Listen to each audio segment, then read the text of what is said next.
రాయలసీమ రాజకీయాల్లో ప్రత్యేక గుర్తింపు ఉన్న నియోజకవర్గం పుంగనూరు. ఎన్నికల సమయంలోనే కాదు, ఎప్పుడూ రాజకీయ చర్చల్లో నిలిచిన నియోజకవర్గం ఇది. అధికారంలో ఉన్న కూటమి ప్రభుత్వం, ప్రతిపక్షంలో ఉన్న వైఎస్ఆర్ కాంగ్రెస్ పార్టీలు క్షేత్రస్థాయిలో రాజకీయంగా చురుగ్గా కదులుతున్నాయి. ఒకవైపు ప్రభుత్వం తన పాలన, సంక్షేమం, అభివృద్ధిని ప్రజల్లోకి తీసుకెళ్లే ప్రయత్నం చేస్తుంటే, ఇక మరోవైపు వైసీపీ ప్రజా సమస్యలను ప్రస్తావిస్తూ ప్రభుత్వాన్ని నిలదీసే వ్యూహాన్ని అమలు చేస్తోంది.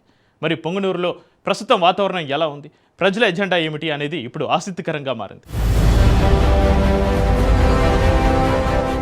రాయలసీమ రాజకీయాల గురించి మాట్లాడితే పుంగనూరు పేరు తప్పకుండా వినిపిస్తుంది. ఇక్కడ ఎన్నికలు కేవలం ఓటింగ్ ప్రక్రియ మాత్రమే కాదు, రాజకీయ బలాబలాల పరీక్షగా కూడా భావిస్తారు. గతంలో ఒకే నాయకత్వం చుట్టూ తిరిగిన రాజకీయ చర్చలు ఇప్పుడు కొత్త సమీకరణాల దిశగా కదులుతున్నాయనే అభిప్రాయాలు వినిపిస్తున్నాయి. అధికారం మారిన తర్వాత రాష్ట్ర రాజకీయాల్లో వచ్చిన మార్పులు పుంగనూరు పైన ప్రభావం చూపుతున్నాయి. అధికార కూటమి ప్రభుత్వ నిర్ణయాలు, స్థానిక స్థాయిలో చేపడుతున్న కార్యక్రమాలు ఒకవైపు ఉంటే, మరోవైపు ప్రతిపక్షం ప్రజల్లో తన ఉనికిని నిలబెట్టుకునేందుకు ప్రయత్నిస్తుంది. అయితే ఈ పోటీలో ప్రజలు మాత్రం పార్టీల రాజకీయాల కంటే తమ రోజువారీ సమస్యలపైనే ఎక్కువ దృష్టి పెడుతున్నట్లు కనిపిస్తుంది. పుంగనూరులో రాజకీయాలు ఎప్పుడూ హాట్ టాపిక్ గానే ఉంటాయి. నాయకత్వ ప్రభావం, పార్టీ బలం, సామాజిక సమీకరణాలు, స్థానిక సమస్యలు ఇలా అన్నీ కలిసి ఇక్కడ రాజకీయ సమీకరణాలను నిర్ణయిస్తూ ఉంటాయి. అందుకే ప్రతి రాజకీయ పరిణామం కూడా ఇక్కడ ప్రత్యేక చర్చకు దారితీస్తుంది. కూటమి ప్రభుత్వం అధికారంలోకి వచ్చిన తర్వాత అమలు చేస్తున్న సంక్షేమ పథకాలు, అభివృద్ధి కార్యక్రమాలను ప్రజల్లోకి తీసుకెళ్లడంపై అధికార పార్టీ దృష్టి సారించింది. గ్రామ స్థాయిలో సమావేశాలు, ప్రజా కార్యక్రమాల ద్వారా ప్రభుత్వ నిర్ణయాలను వివరించే ప్రయత్నం చేస్తుంది. ప్రభుత్వ పనితీరును ప్రజలకు చేరవేయడమే తమ లక్ష్యమని కూటమి నాయకులు చెబుతున్నారు. ఇదే సమయంలో వైఎస్ఆర్ కాంగ్రెస్ పార్టీ మాత్రం ప్రజా సమస్యలనే ప్రధాన అజెండాగా ముందుకు తీసుకెళ్తుంది. ప్రభుత్వ నిర్ణయాలపై విమర్శలు చేస్తూనే స్థానిక సమస్యలను ప్రస్తావిస్తూ ప్రజల్లో తమ బలాన్ని పెంచుకునే ప్రయత్నం చేస్తుంది.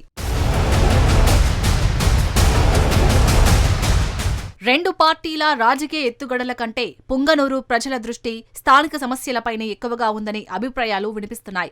వ్యవసాయం, సాగునీటి సౌకర్యాలు, తాగునీటి సమస్య, రోడ్ల నిర్మాణం, అభివృద్ధి, ఉపాధి అవకాశాలు, యువతకు ఉద్యోగాలే ప్రజల ప్రధాన అంచనాలుగా తెలుస్తోంది. ఇదిలా ఉంటే ఎవరు అధికారంలో ఉన్నారా అనే దానికంటే సమస్యలను ఎవరు పరిష్కరిస్తారన్నదే ఓటర్లకు ముఖ్యమని రాజకీయ విశ్లేషకులు చెబుతున్నారు. ఇరు పార్టీలు బూత్ స్థాయి వ్యవస్థను బలోపేతం చేయడంపై దృష్టి పెట్టాయి. గ్రామాల్లో కార్యకర్తల చురుకుదనం, స్థానిక నాయకుల అందుబాటు, ప్రజలతో సత్సంబంధాలు రానున్న రాజకీయాల్లో కీలక పాత్ర పోషించే అంశాలుగా భావిస్తున్నారు. పుంగనూరులో మరో ఆసక్తికర అంశం క్యాడర్ రాజకీయాలు. ఇక్కడ నాయకుల వ్యక్తిగత ప్రభావం ఎంత ముఖ్యమో కార్యకర్తల బలం కూడా అంతే కీలకంగా ఉంటుంది. బూత్ స్థాయిలో బలమైన నెట్వర్క్ ఉన్న పార్టీకి రాజకీయంగా కొంత ఆధిక్యం ఉంటుందనే అంచనాలు ఉన్నాయి. అందుకే ఇప్పటి నుంచే ఇరు ప్రధాన పార్టీలు గ్రామ స్థాయిలో తమ వ్యవస్థను మరింత చురుకుగా మార్చే పనిలో ఉన్నట్లు కనిపిస్తుంది. మొత్తానికి పుంగనూరు రాజకీయాల్లో ప్రస్తుతం నిశ్శబ్ద పోటీ కొనసాగుతున్నట్లు కనిపిస్తుంది. బహిరంగ విమర్శలు, రాజకీయ ఆరోపణలు ఒకవైపు సాగుతున్నా అసలు పోటీ మాత్రం ప్రజల విశ్వాసాన్ని ఎవరు సంపాదిస్తారన్న దానిపైనే నిలిచింది.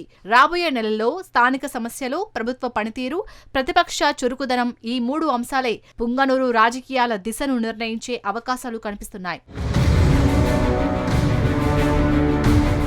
పుంగనూరు రాజకీయాల్లో ఇదే సమీకరణాలు కొనసాగుతాయా, లేక కొత్త రాజకీయ పరిణామాలకు అవకాశం ఏర్పడుతుందా అన్నదే ప్రధాన ప్రశ్నగా వినిపిస్తుంది. అయితే రాజకీయ వ్యూహాలు ఎలా ఉన్నా తుది తీర్పు మాత్రం ప్రజలదే అన్నది మాత్రం వాస్తవం. అభివృద్ధి, నాయకత్వం, ప్రజా సమస్యల పరిష్కారం ఈ మూడు అంశాలే భవిష్యత్తు రాజకీయాలను ప్రభావితం చేసే అవకాశాలు కనిపిస్తున్నాయి. మొత్తంగా చూస్తే పుంగనూరులో రాజకీయ పోటీ మరింత ఆసక్తికరంగా మారుతుంది. కూటమి ప్రభుత్వం పాలనతో ప్రజల విశ్వాసాన్ని ఎంత మేరకు పొందుతుంది, వైఎస్ఆర్ కాంగ్రెస్ పార్టీ ప్రతిపక్షంగా ఎంత ప్రభావం చూపుతున్నది, స్థానిక సమస్యలు రాజకీయ సమీకరణాలను ఎంతవరకు మార్చగలవు అనే ప్రశ్నలకు రానున్న రోజులే సమాధానం చెప్పనున్నది.